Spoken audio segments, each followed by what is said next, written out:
Hi and welcome to our program.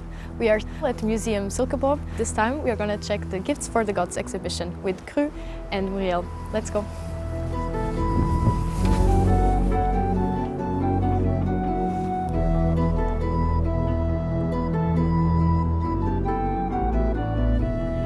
Hi Cru. Hi. How are you doing? I'm very fine. Thank you so much for having us. You're welcome. So what do you want to show us today? I want to show you that now we are coming to Asgård. It's the place where the gods of the North myth lives. Ooh. So if you come in here, and if we are getting very quiet, maybe you can tell me what you can hear? I hear some birds singing. Some birds, yes. And it's because in Asgård, where the god lives, there is almost always summertime. You can see this yellow light, the sun is shining and the bird is singing and the flowers is growing all the way to the sky. And here in Asgård, you can see we have some figures and it is some of the gods. And do you know anything about the North god? Yeah, I just know Thor and Odin and Loke, Yes, Loke, yes. from Marvel movies. From Marvel movies, and that's right. But then you tell me this is Thor, and can you tell me how you can recognize that? Because of the hammer. It's the hammer, yes. It's exactly the hammer. It's called Mjolnir. Can you say it again? Mjolnir. Mjolnir. It's a very special hammer. And actually when I'm finished with talking you about the god, you will go into Midgard, where Muriel will tell you the myth about how Thor is getting his hammer Mjolnir. Okay. And how the gods are getting their other gifts. But what do you know about Thor? Just that he is the only one that can lift The hammer? The hammer, Yes. and is super strong. And this Exactly. like lightning god. Yes, it's right. There's coming some lightning out of the hammer. But it's also right that he's very strong, very, very strong, and he's very brave. And he likes to go out, fight with the giants and the evil stuff who live in the underworld. Yes. And beside Thor, we have Sif. Okay. I don't think I've ever heard. You never heard about Sif. Sif. And actually Sif is, she is married with Thor. And we don't That's know. not what Marvel told me. No, but Marvel. but this is the right one. But Sif is married with Thor. And there is not wrote so much about her. Somebody tells that she can turn into a swan. Okay. Maybe I've heard something. Yes. And if you see her, you can see she is having this golden hair. Yeah, so beautiful. It's also something Muriel is going to tell you about, because in the beginning she does not have this golden hair. She is just have normally beautiful long hair. Okay. And Sif, she is a god for family. So if you want to protect your own family, it's a good idea to be a good friend with Sif. Okay. Is it also related to fertility? No, it's not. But when you said it, we can look over here, because here we have Frej. And he is god for everything who is growing. You can see there's a lot of flowers, but it's also if you want to get more kids and stuff. Okay. So he is also for this.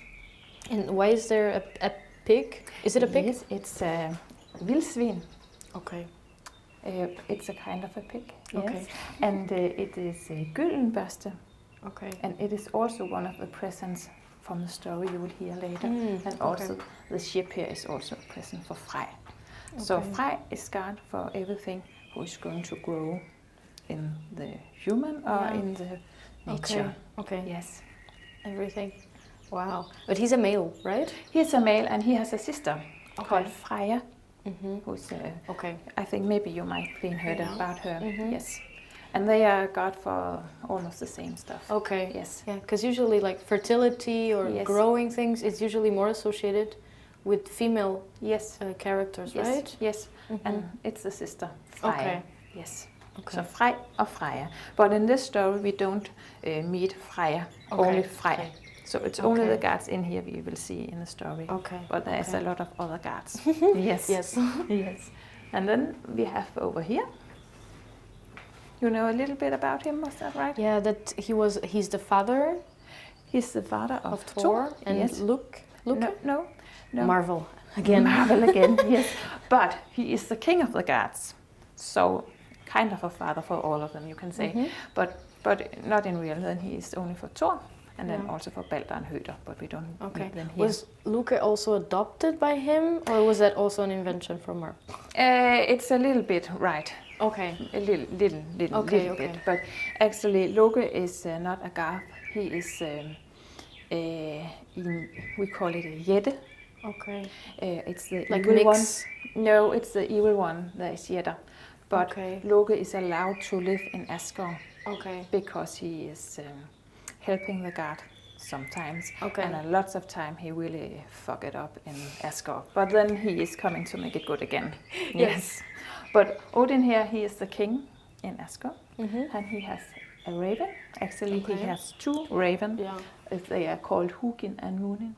And the raven is flying around in Midgard, where the human, you and I, lives. And they are looking and listening for everything that people does, and then they come back to Odin and can tell him. So Odin is knowing everything who's happening in the whole world, all the different worlds. Okay.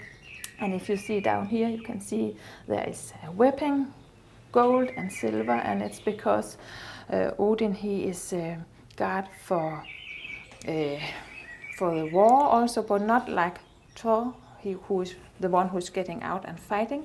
Odin is the one who is making the clever thought about the strategy in the war. And he knows about art and magic, and he really loves gold and silver and to look good. Yes. And the last one, it was Loke that we talked a little bit about before.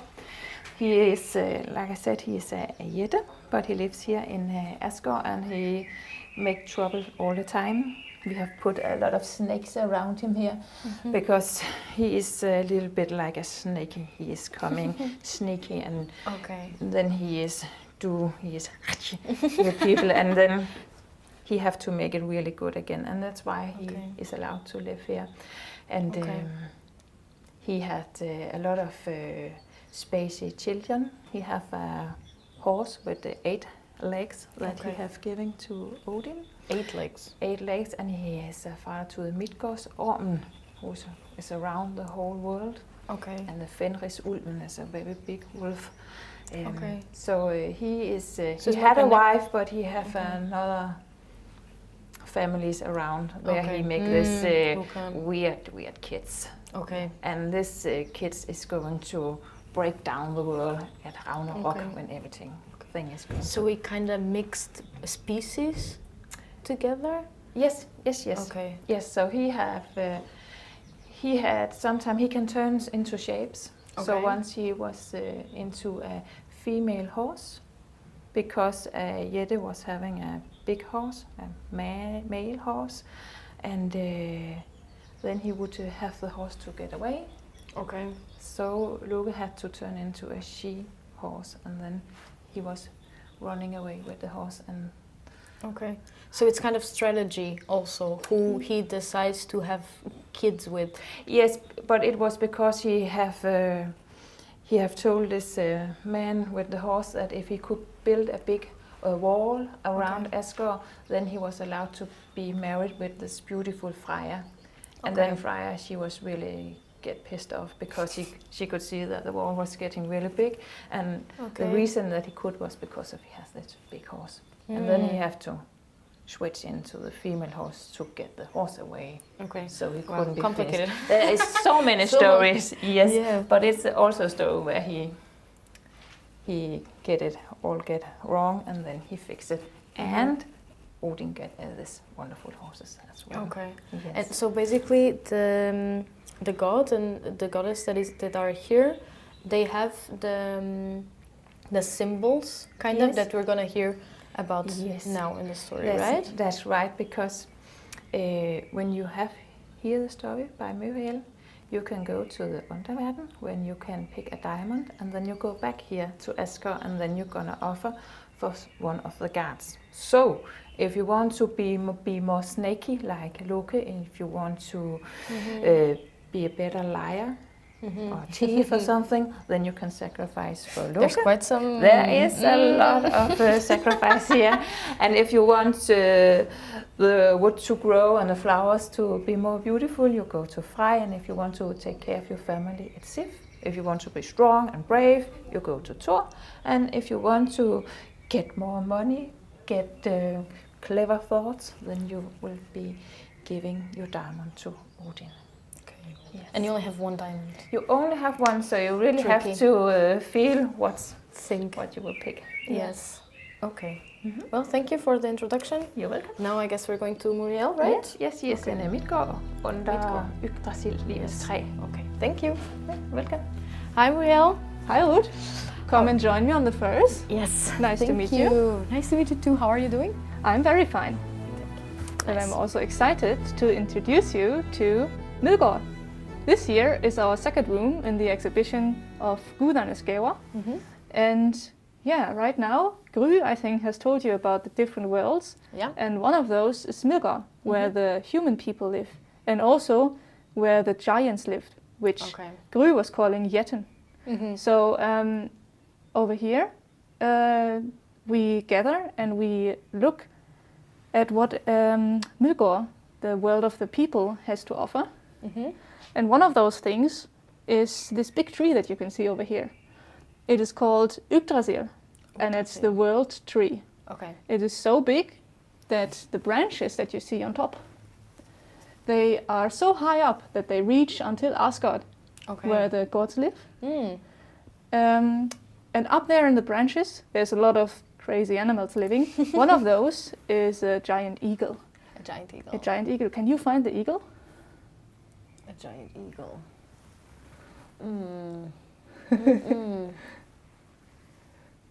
Oh no. It's okay. It's over there in the corner. Aha, okay, yes. And yeah, he is one of the things that live in the giant tree.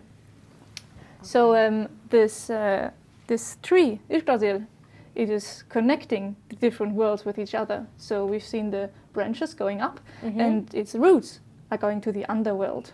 Okay.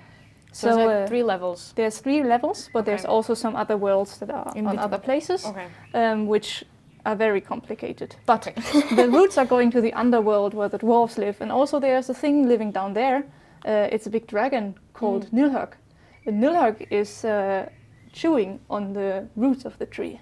Okay. So I've told you about... He's feeding himself? Yes, he's feeding himself on the roots of the tree. So I told you about the big eagle, and I told you about Nilhug. And both of those, they are fighting all the time. So they don't really like each other. Okay. But because they're so far apart, they have to have a carrier, somebody who has to tell the bad words from top to bottom. There's a messenger. So that's, yes, there's a messenger. So that's what Ratatosk is for. Okay. Ratatosk is a little, what's it called? A little squirrel. Okay. And I think you can see him in the tree. This one, yes, nailed it. So that's Ratatosk, who is running up and down the tree all the time. This is so petty. Yes, it is. But that's his whole job. Okay. And he's a kind of a hero for that. So, yeah, here in Midgård, where the people live, they like to tell stories to each other, stories about the gods. So when the people believed in the Norse mythology, we believe in the Viking times and in the Iron Age, they would gather around and they would tell each other stories. And I think that's what I'm going to do today. So if you look around on the walls, you can see some illustrations. And you did those illustrations yourself, right? Yes, I did those illustrations myself, and that's the reason why I am here today talking about it. So impressive. They look so nice. Thank you very much. Yeah. So, yeah, let's start with a story about the gifts for the gods. Yes. Exciting. So, one day in Asgard, where the gods live, it was night. And in the night, the gods were sleeping. One of them was Sif. You've heard about her. She was laying in her wooden bed, and her beautiful blonde hair, which she was very famous for and everybody was jealous, was lying beside her, and the moonlight was shining on it. But that particular night, Thor, her husband, was out, and he was slaying and hunting the giants in the world. But she was sleeping alone that night, and there was a dark figure that came into her room, and it sneaked around, and it pulled out a big pair of scissors, and very quietly it bent down, and clip, clip, clip, clip, it clipped off all her hair from her head. And when it was done, it took all the hair in the hand and threw it on the ground, and stepped on it a few times, and then it vanished. So that was what happened that night. And the next day, Sif, of course, was very sad. She hid herself under her blankets, and when Thor, her husband, came back, he found her and he said, "Show me what's going on." And she pulled back the blankets, and her hair was bald. She didn't have any hair anymore, and she was crying very much because that was her favorite thing. And Thor, of course, he was very angry. Yeah. He was very angry that somebody had just did that and was very mean to her. So he went to the king of the gods. He went to Odin, who would hear the problems of the gods and try to solve it. So he went there, and he said to Odin, "Somebody has got to do something about this thing that happened. I am very angry." And Sif was crying. So Odin thought about something, and he said, "Well, I know that there's the dwarves in the underworld. They are very skilled craftsmen, so they can make almost everything. They can make stuff that have magic. So maybe somebody can go to the underworld and talk to the dwarves." And he was pointing to Loki, because Loki was friends with the dwarves, and he went to the underworld a lot of times, because he kind of came from there. So also Thor said, "Yes, you do that. You go to the dwarves right now, and you bring some golden hair for Sif. I want my wife to have some golden hair that's even more beautiful than what he had before." So Loki said, "Well, sure, that I'm going to do that again. Sure, I'm going to do that." So he went. He went to the underworld, Underverden, where the dwarves live, where there's the dark caves. And first he went down, and he met 2 dwarfs. They were brothers. And he introduced himself. He said, "Well, don't you know who I am? I am the most famous god of all. I'm Loki, the smart one. And also, I have a silver tongue. And don't you want to give me some gifts? I'm searching for something." So the dwarfs, they were like, "Oh yes, he's a god. We have to be nice to him." So they said, "Well, we are not the best smiths down here. That is Sindri and Brock. But if you tell everybody that we are the best people, actually, that make the best dwarven gifts, and give them to the gods, then, well, we will make your stuff." So that's what they did. They went, and they got told by Loki that he needs some golden hair for Sif. So that's the first thing that they brought. They brought Loki some golden hair, which you can see also there illustrated. Some golden hair that she could just put on her head, and then it would be like a wig, and it would grow onto her hair, onto her head, and it would be very beautiful and made of real gold. So that's what they did first. And then Loki said, "Well, don't you want to offer something to the gods and show them that you are fond of them and that you like them very much because they created the world?" So the dwarves said, yes, if you keep your promise, then we will do that. So they brought another thing. They brought a little boat that was just like as big as your hand. And Loki first said, "What am I going to do with this toy boat?" And they said, "Well, you can put it in your pocket." "Oh, that's nice. Well, and if you want to sail, you can just put it in the water, and it will get as big as so that all the gods can fit in it." It was called Skidbladnir, the big boat. So it was very useful. And there was a third thing that they brought. They brought a spear, made of silver, and it had runes carved in it. And they said, "Well, this is the spear. It's called Gunnar. In the Norse mythology, most of the things have names. It's called Gunnar, and if you have this spear, you will always win battle. every battle that you fight, you will always win. And it will also always hit its targets if you throw it. So that's what Loki got from them. But he didn't went home. No. He went further into the mines of the dwarves. And that's where he met the two famous dwarven smiths. He met Sindri and Brock. So he met those two and he said, oh, well, I've heard about you. You are supposed to be the best ones, but I also heard that those other two that I met before that made me those gifts. I think those are the best ones, actually. So Sindri and Brock, they were not going to hear this from him. They said, well, no, that's not how it works over here. We are the best ones. Let's bet on it. So they bet on it. Loki said, well, if you want to bet on it, then make me 3 gifts that the gods, when I present them to it, will find better than what I have already. And Sindri, the older brother, he said, you know what, we're going to do that. We're going to make you 3 things. And if we win, then I will get your head. Because I have always wanted your silver tongue. So that's what happened. They bet on Loki's head. So in the next picture you can see Sindri and Brock. They went to their own smithy together with Loki. And they started to make 3 different things. First, Loki was standing in the corner and watching them. And he watched as Brock, that's the one on the left, he watched as Brock went to the blowing beam, which is the thing that you put air in the fire with. And Sindri, he took a hammer and he took a piece of boar skin, like what we are sitting on right now. He took a piece of boar skin, of wild boar skin, and put it in the fire and put a little bit of gold on it, and he started smithing.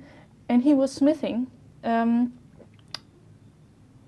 golden wild boar. That was the one called Gullinborsti that you met earlier.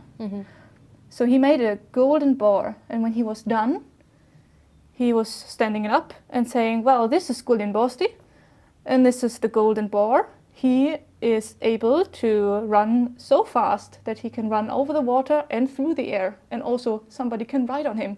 Isn't that genius? So that was the first thing.